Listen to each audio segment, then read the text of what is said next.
Сайн байцгаана уу сонсогчдоо. Та бүхэндээ энэ өдрийн мэндийг хүргэе. Та бүхэндээ би энэ удаа маш сонирхолтой хэргийг хүргэхээр бэлтгэлээ. Хэрэг маань жаахан урт болсон учраас урдын нэмээд сонсоорой. За энэ хэрэг нь Америкийн нэгдсэн улсын Мичиган мужийн Ниаго гэдэг бяцхан хотод болжээ. Энэ хот нь аялал жуулчил ялангуяа майхантай аялал, ан агнуурын аялалд маш тохиромжтой учраас аялагчид баггүй ирдэг юм байна. Гэхдээ хотын үндсэн оршин суугчид нь маш цөөхөн гинэ. 2020 оны хүн амын тооллогоор ердөө 522 оршин суугчтай гэж бүртгэгдсэн юм байна. 2015 оны 5 дугаар сарын 12-ны өдөр Кони хэмээхээр гэрээсээ гарч явж идэл гинт буун дуу гарсан. Тэр энэ буун дуунаас айж цоцсонгүй. Яагаад гэвэл түүний хөрш Матийн байнга шахам ан хийдэг байж. Гэхдээ Мати ихэвчлэн хагас бүтэнсэн өдөр ан хийдэг байж л дээ. Гэтэл энэ өдөр нь бол амралтын өдөр биш байсан учраас ан хийж байгаад нь гайхсан ч гэсэн өнөөдөр нарлаг сайхан өдөр болохоор Мати маань анд гарсан юм байна да гэж бодоод өнгөрсөн. Тэрээр орой ирээд ан хийсэн сонингийн сонсох санаатай Мати руу залгатал өөрөө ч утсан авсангүй, эхнэр нь ч утсан авсангүй. Тэгээд бас мессежэнд нь ч хариу өгсөнгүй гинэ. Ингээд маргааш өглөө нь Кони тэдний хаалгыг тогшоход хинч тайлсангүй, дотроос нь нохоо уцгаас өөр чимээ сонсогдоогүй гинэ.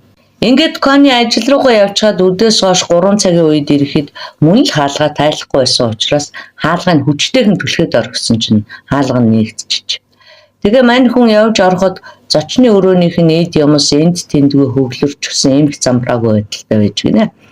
Тэгээд нилээд гайхаад унтлахын өрөөнд нь ороод айсандаа бараг ухаан алдах шахсан. Хөөрхөн Мати цусандаа хутгалдчихсан хэвтэж байв.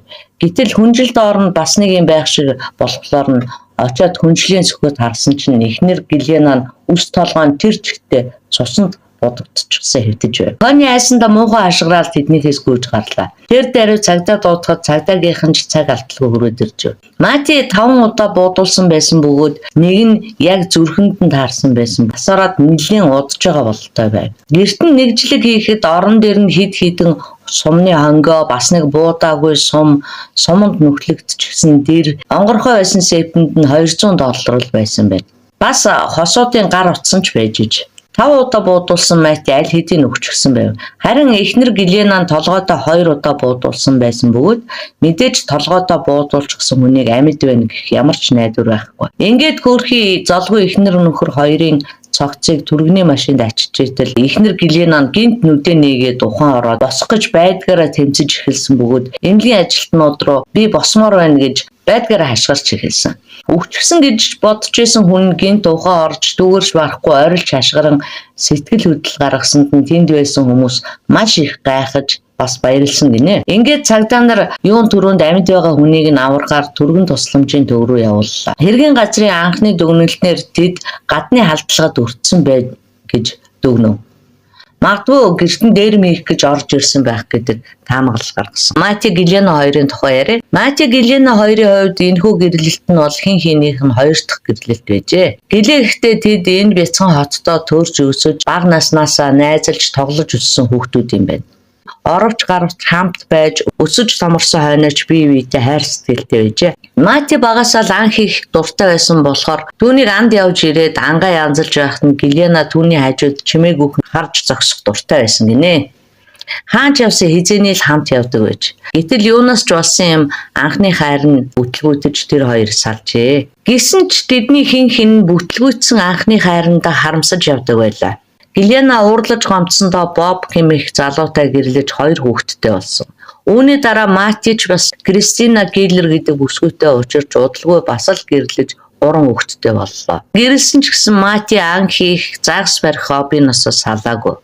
Ан хийх, загас барих нь зүгээр л нэг хобби байгаа зогсохгүй хамаг цаг заваа зарцуулаад ямар ч ажил хийдгүй өөрөө ч ажил хийх бас их дургүй байсан гинэ. 3 хүүхэдтэй тэгсэн мөртлөө нэг нь ажил хийхгүй болохоор амьдрахад нэлээд хүнд болсон учраас эхнэр Гиллер нь түүнийг ажил хийгээч хэмээн ятгаж сүүлдээ бүр аргаа ядаад ажил хийгээд өгөөч дээ гэж бүр гуйдаг болсон байна. Тиймээс Мати эхнэрийнхээ үгэнд дуулууртай хандаж ашгүй нэг ажил олж хийжээ. Ингэж нэг амьдрал нь тэгшрээд ирж итэл нэг өдөр Мати ажилласаа тараад машин унаад гэрлөө явж исэн чинь өөдөөс нь нэг ачааны машин асар хурдтай давхин ирэв.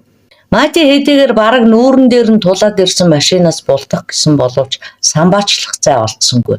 Ингээд хоёр машин өөдөөсөө мөргөлдөн Мати маш хүнд бэртлээ. Хаалганд орох үеэр зүрхэн зогсох шахсан ч амьд үлдэв. Харамсалтай тэр ой санамжаа алджээ. Өөрийнхөө эхнэр болон 3 хүүхдийг ч найднахаа байсан. Ингээд хөөрхөн амтын эцэстээ арга буюу эхнэрээсээ салсан байна. Гэхдээ Мати эхнэрээсээ салахдаа маш хариуцлагатай хандаж амьдарч байсан байшингаа эхнэртээ үлдээгээд 3 хүүхдээ өөрөө аваад Ниаго руугаа буцсан байдаг.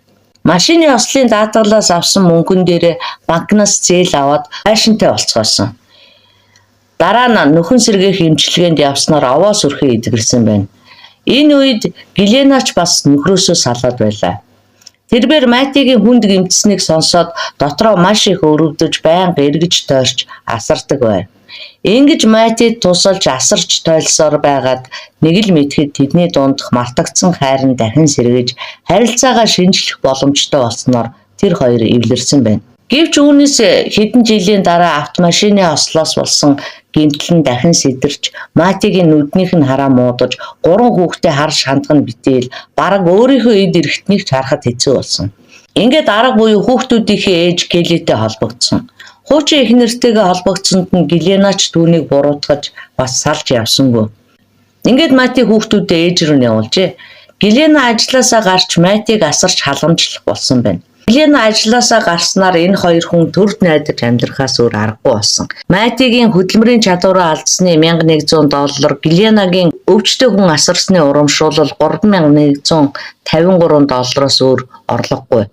Гэвч энэ нь тэр хоёрт бараг л хангалттай байв. Гэхдээ энэ мөнгөний ихэнх тал нь Матигийн эм тарианд зарцуулагддаг байлаа. Үүний хажуугаар Гэлена бас антидепрессантыг удаан хугацаагаар хэрэглэдэг байсан. Антидепрессант нь депрессийн эсрэг юм байсан бөгөөд асаргааны хүнтэй удаан хугацаанд зуралцсанаас болсон юм уу? Маш их стресс, депресстэй болсон юм байна л да. Үүнээс гадна тэр бас архаг бронхиттэй байсан учраас бронхитын эмийг байнга уудаг байлаа. Зардал нь ч бас бага биш. Гэхдээ тэр хоёр бие биеэ дэмжиж амар тайван амьдардаг байв. Гэленагийн эцэг эхэн охин нь өвчтөе хүн асарч байгаад нь таагүй ханддаг байсан бөгөөд үлдсэн амьдралаа өвчтөе зовлонтой хүн сахиж өнгөрөөхийн оронд бидний хажууд ирж эцэг эхийг асарч байвал яасан хэмээн өгөлдөг байлаа. Гэвч Гэлена тэдний үгэнд орсонгүй. Тэрээр Матигийн дэргэд үлдэхээр эцснэр барахгүй зөвхөн Матиг асардаг хамтран амьдрагч нь байхыг ч бас өссөнгүй. Насан туршдаа амьдарч түүнийг халамжилж өөрийнхөө бүхий л амьдралыг түүнд зориулахыг хүссэн учраас түүнтэй гэрлэх саналтай байгаагаа хэлэхэд Мати ч зөвшөөрч тэр хоёр гэрэлсэн байна. Ингэж нэг юм Матигийн зүрх сэтгэл сая нэг бүрэн бүтэн болжээ. Хэргийг мөрдөх явцад Гэленагийн ах цагдаа нарт бас нэгэн сэжүүр гаргаж өгсөн байна. Тэр хоёр хэдийгээр халамжийн мөнгө авдаг ч гэсэн би бас тэдний амьдрал санаа зовдөг болохоор тэдэнд туслах зорилгоор баггүй мөнгө өгсөн гэж хэлсэн байна. Үүнийг нь сонсоод цагдаа нар магадгүй Мати Гэлена хоёр хар тамхины 8-ачдтай орооцолдож тэдэнтэй маргалцснаас болж амиа алдсан байж болзошгүй хэмээн таамагласан байна. Ослоос болж Матигийн бүх бие нь маш ихээр янгинан өвддөг байсан учраас хүчтэй өвчин амдаах эмүүдийг хэрэгэлдэг болсон байсан. Түүний уудаг эмүүд нь оксидиан опиат зэргийг агуулсан байдаг бөгөөд эдгээр эмүүдийг нь нүдэж нунтаглаад хамраараа татах буюу усанд найруулад тарих юм бол хар тамхи татсантай ойролцоо хэмжээний мансуурал таашаалыг өгдөг учраас тэдгээр эмийг орлуулагч болгон хэрэгэлдэг. Тийм учраас Мати Гэлена хоёр уг эмнээсээ илүүчлэн хар тамхины 8-ачдад зарж түүнээсээ хууль бус орлого олдог байсан байх.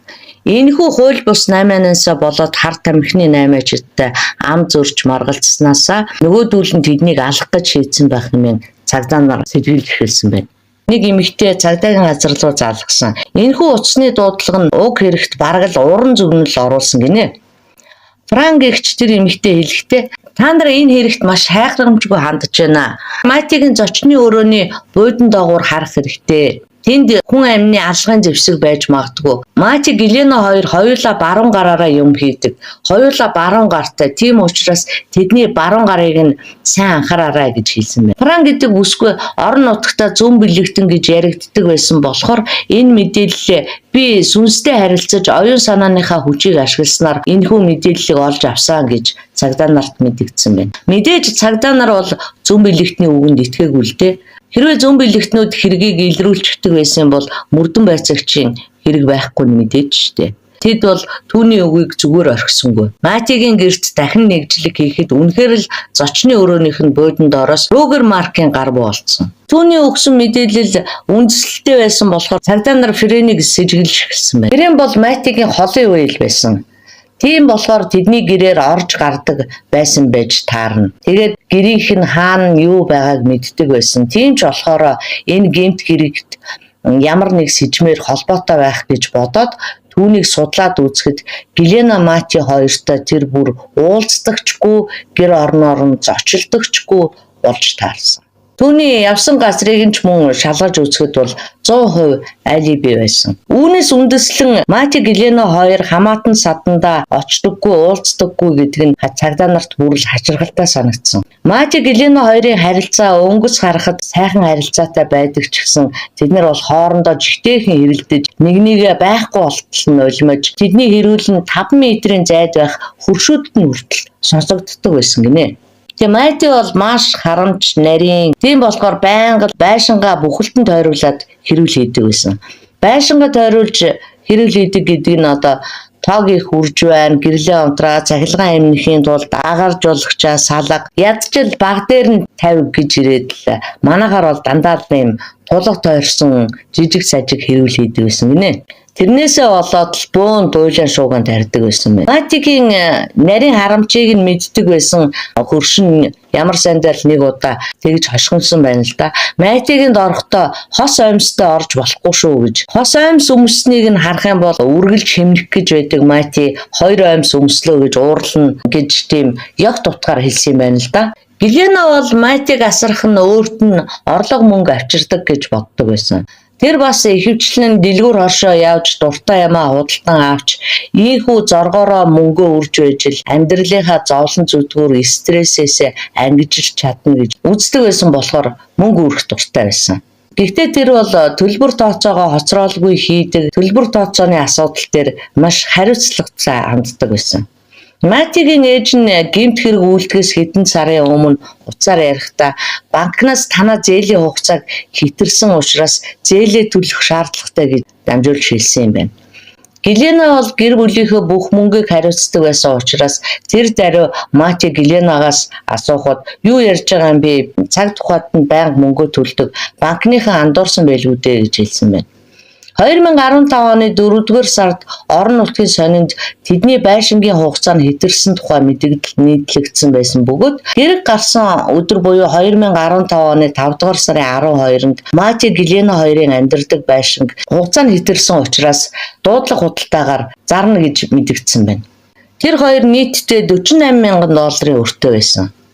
Сарын ипотекийн төлбөр нь $700 байж л дээ. Ингээд тэр хоёр $700 төлөхөд цаана нь ердөө банкнд нь $182 л үлдсэн байдаг. Ийхүү банкных нь 2 данс улайсан учраас Гэлена уушигныхаа эрентгийн зургийг ч авахулж чадахгүй, тэр ч байтугай антидепрессант имэж авч хүрэхгүй болсон. Хэдийгээр Мати тэр хоёр халамжаас ихээхэн хэмжээний мөнгө авдаг байсан Гэлена мөрөөдө тоглоомд донтогч байсан нууц биш байжээ. Ахтуу найз нөхөд нөхрөн гээд ойр хавийнхын бүхэл хүмүүс түүний мөрөөдө тоглоом тоглодгийг нь бүгдээр мэддэг байсан бөгөөд тэрээр 7 хоногт хэд хэдэн удаа казинод ордог байсан. Гэр бүлээрээ гадуур явах үедээ хүртэл нэг харахтал Гэлена мөрөөдө тоглоомын машин дээр очиж гсэн тоглож идэг байжээ. 7 хоногт $50-100 тоглодог гэдгийг нь шатхуун төвөөгүүрийн газрын ажилтнууд хүртэл гэрчилж байлаа. Үргэлжил суглааны тасалбар худалдан авдагч 19-т нь хожигдож мөнгө алддаг. 2010 онд гихтэл Гэлена $75,000 тоглоомонд алдсан байдаг. Энийг бол Матигаас маш сайн нуусан бөгөөд энэ хэрэгтэй Матигийн 3 хүүхдийг хулгайд хартаад өнгөрсөн байна. Хүүхдүүд л миний банкны картаар нэвтэрч мөнгийг маань авч үрчгээд сэмээрхэн буцаагаад авчираад хийчихсэн байна гэж Матид хэлсэн байдаг. Цагдаа нар Матигийн гэрээс 3 загтал олсон бөгөөд тэдний нэгийг нь Гэлена хуучин нөхөр болон 2 хүүхэдтэй үлдээсэн байв. Загтны өнгө айсыг харахад сэтгэл гутралд орж амиа хорлохыг завдсан хүний гэрээслэл гэж уншигдахаар байсан. Хизээч шийдэж чадхааргүй их хэмжээний өртөө байсан. Тийм ч учраас энэ захиаг бичснийхээ дараа Матийг буутсан байх гэж таамаглаж байлаа.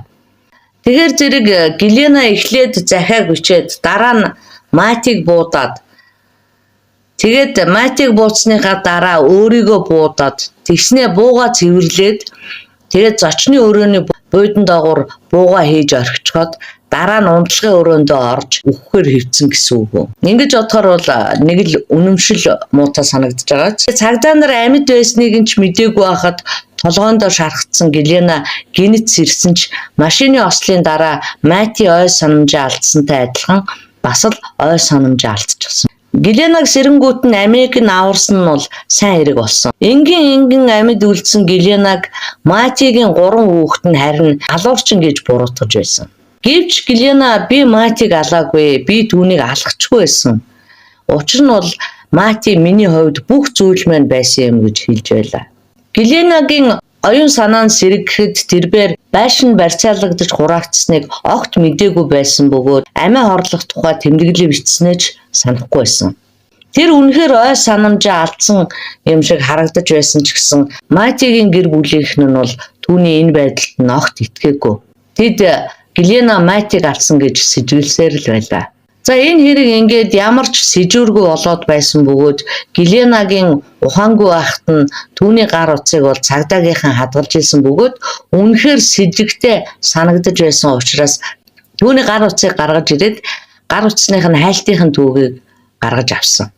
Тэгээд 5 дугаар сарын 12-ны өглөө маш эрт Гэлена нөгөөх гэрээс нь олдсон Рогер Маркийн гарбууны веб хуудсанд нь дахин орж алгын зэвсэгтээ бүрэн нийцэх загварыг нь хайж олсон байсан бөгөөд түүний хайсан гарбуу гэрт нь байсан гарбуу хоёр бол хоорондоо он загвар хэмжээгээд бүх зүйлээрээ төгс таарч байлаа. Гэлена үүнийг тайлбарлахдаа би зүгээр л гар утсан дээрээ веб тоглоом тоглох гэж байсан юм аа гэж хэлсэн байдаг. Мати бол ан агнуурын мэрэгчлэлтэн гэхэр хүн байсан болохоор энэ бууг хайсан байж болох юм. Гэхдээ хэн нэг хүн тэр тусмаа анчин хүн гарбуу ашиглахыг хүсэж байгаа бол вебсайтаар нь орж үзснээс илүү албан ёсны худалдаалдаг газар нь өөрөө очиод асуусан дээр үстэй. Харин зүгээр тоглоом тоглох гэж байгаа бол жинхэнэ гарбууны ашиглалтын загварыг нь вебсайт руу нь орж шалгах хэрэг байгаа юм. Ингээд бодохоор нэгтлаад байх тусам Гэлена сэжигтэй болж харагддаг. Гисэн хэдий ч амиа оруулсан тэмдэглэл гар утасны шалгалт зэрэг нотлох баримт байлаа ч гэсэн энэ нь бол Гэленаг гин буруутай гэдгийг нь бол шууд нотолж чадахгүй. Урдан байцаалттай явцыг ч гэсэн урагшлуулж чадахгүй л дээ. Бас ямар ч гэрч байхгүй. Гэрт зөвхөн Мати Гэлена хоёр л хоёулахна байсан болохоор хэргийг илрүүлэхэд үнэхээр асуудалтай байлаа. За ингээд энэ үйл явдлаас 1 жилийн дараа сошиал орчинд нэгэн татны бичлэг маш их шууган тарьж хурданд харгасан. Гандалт ч маш их байв. Энэ зүгээр л нэг Бади нэртэй Африкийн саарл тот байсан бөгөөд Матигийн тижээж байсан шувуу юм. Тэр тот маш ухаалаг байсан бөгөөд Матиг нас барсны дараа түүний хуучин эхнэр Келли өвчилж авсан юм байна.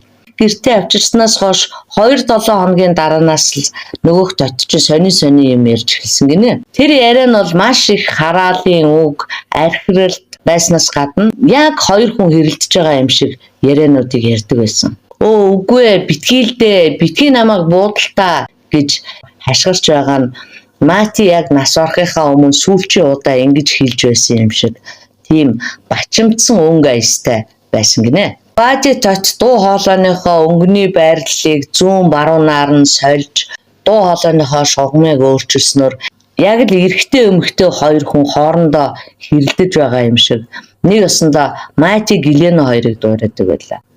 Энэ нь үнэхээр хаширгалтай санагдаж байсан тул Келли үүнийг нь түүний ярьж байгаа хэвээр нь утсан дээрээ бичиж аваад интернетэд байршуулсан тэр байсан юм.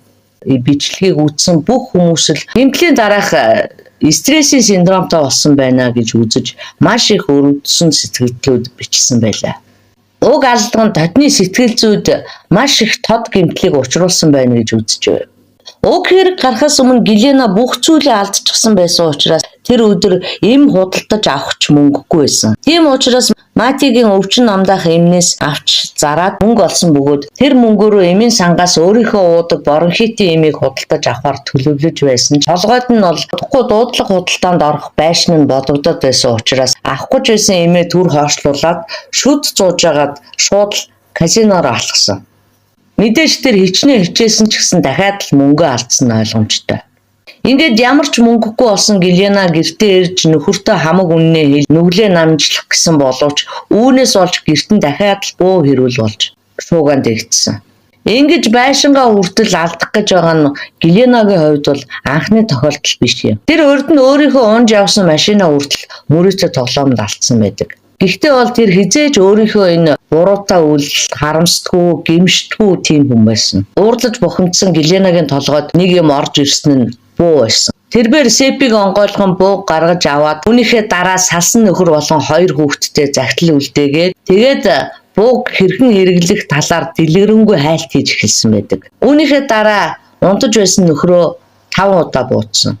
Дараа нь өөрийгөө буутгах гэсэн боловч мэдээж өөрийгөө буутахын тулд маш их зориг шаарддаг шүү дээ. Тийм болохоор өөрийгөө буутахаас айсандаа ч юм уу эсвэл төрхөн зур өөр зүйлд сатарснаас ч болсон юм уу олоороо буутахтаа бол алдаж буутсан байдаг. Гэлена өвдөлтөөсөө болж ухаан алдсан байна. Хэсэг ухаан алдсныхаа дараа зүгтахыг хүсэж байсан ч өвдөлтнөөсөө болоод зүгтаж чадаагүй. Бэртчихсэн учраас хичнээн зүгтаад ч хол явж чадахгүй нь ойлгомжтой. Тэр чигээрээ бүдчихсээр байгаад галтгооныхоо өрөөнд орж буугаа цэвэрлээд зочны өрөөнийхөө доторхыг хулгайч дээрэмчид халдсан мэт харагдуулахын тулд эвдэж боснуулж хамаг хүчээ шавхсан. Хэд их цус алдснаас олж түүний толгой нэргэд байсан учраас арай хийж өрөө рүүгээ ороод орондоо хөвтөөд дараа нь багасл ухаан алдчихсан.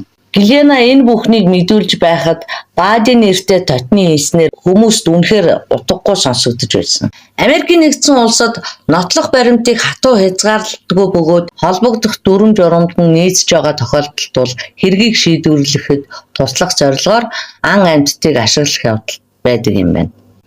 Үүний анхны жишээ нь хэд л дэлхий дээр бол Снупи гэдэг далматын нохой байсан. 2005 оны сүүлчээр Францын Парис хотын захад байх Нантер дүүрэгт настай эмэгтэй цогцолцсон.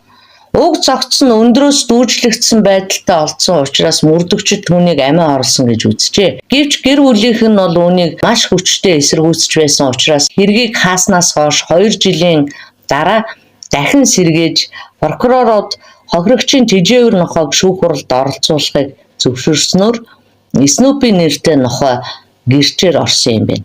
Тэр нохой эзнээ алагдахын өмнө 1 цагийн турш эзэнтэйгээ хамт байсан бөгөөд малын эмчийн удирдлагын дор гэрчийн байранд түүнийг аваачсан бөгөөд сэжигт түүний өмнө гарч ирэхэд Снупи эхлээд уурлан архирч хуцаж байснаа дараа нь уйлах байдлаар уйлж эхэлсэн байна. Үүнийг нь харсан ерөнхий шүүгч Томас Като Снупигийн энэхүү үн цэнтэй гэрчлэлийг нь маш их үнэлжээ.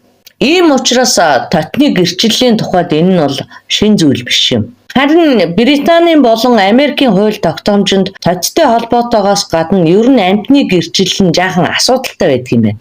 Яагаад тэгэхээр Англи болон Америкт шүүх хурал дээр гэрч нарт шууд үг хэлэх зарчмыг баримталдаг учраас гэрчүүд мэдүүлэг өгөхийнхөө өмнө, байцаалт өгөхийнхөө өмнө, үнэлэнгийн гэрч болохынхоо өмнө заавал Библийн судар дээр гараа тавьж тангараг өргөдөг. Гараа тавьж тангараг өргөхгүй бол мэдүүлэг нь хүчингүй болдог. Тийм болохоор тухайн эргийн прокурор нь хэрэг шүүгдсэний дараа тотыг Библиэлд тавхаага тавиад тангараг өргөх нь юу юм?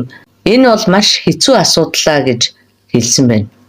Гэхдээ л ёс бол ёс. Тийм учраас Байдигийн өмнөөс шилж авсан ээж Кристина Келлер түүний гэрчлэлийг үнэн зөв гэдгийг нь баталж тангараг өргөсөн байна. Энэ үйлдэл нь бол дээр дурдаад байсан нөгөө холбогдох хууль тогтоомжинд нь бол нийцж байгаа юм байна. Тус шүүх хурал дээр Гэленагийн мэдрэлийн мис заслын эмч нь ирж мэдүүлэг өгсөн бөгөөд тэрээр хэлэхдээ Гэленагийн гавлын ясны баруун талд чихнийх нь хажууд байсан 2 бууны шарх нь түүнийг ухаан алдахад хүргэсэн байж магадгүй. Гэхдээ энэ шарх нь хизээч үхэлд хүргэхгүй гэж баталсан байна.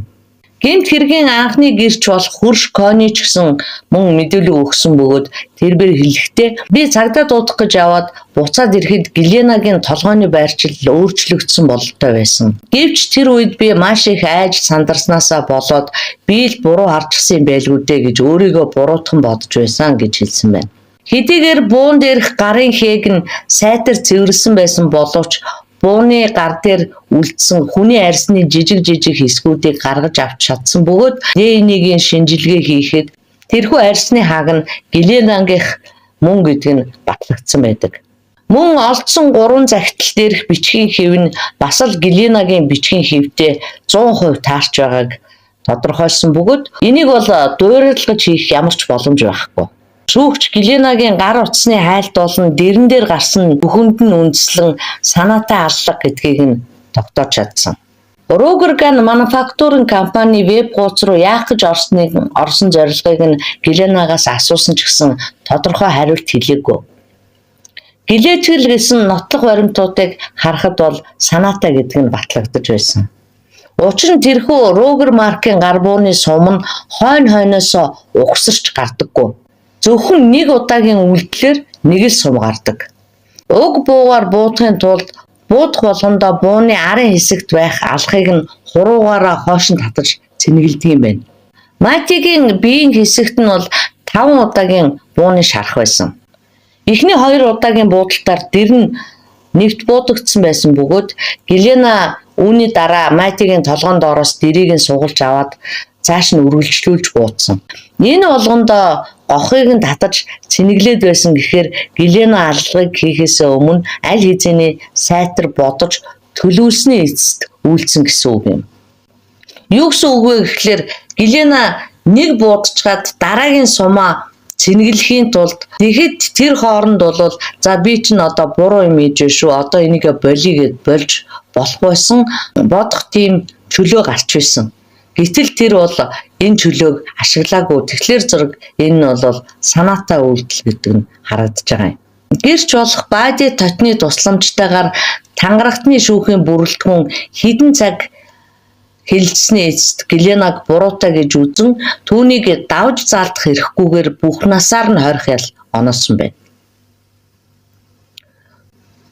Хөөрхий бади тот уг гэмт хэргийг нүдэрээ харж зүрхэндээ хадгалж амаараа хэлсэн. Эцэст нь энэхүү хэргийн учир ингэж тайлагдсан байдаг. Зарим нэг хүмүүс гэмт хэрэг болсноос хойш 1 жилийн дараа үүнийг гаргаж ирж байгаа нь зориудаар зохион байгуулсан хэрэг гэж үзэж байсан боловч олон нийтийн ихэнх нь хэрв бади тот байгаагүй байсан бол бүхэл бүтэн хүн амны хэрэг чимээгүй дарагдаад хаагдаад өнгөрөх байсан хэмээн үзэж байлаа. За сонсогч та бүхэн маань үүн дээр ямар санаа оноотой байна? Тэрийгээс комент хэсэгт бичиж үлдээгээрэй. За ингээд энэ удаагийн хэрэгт хамт байсан сонсогч та бүхэндээ баярлалаа.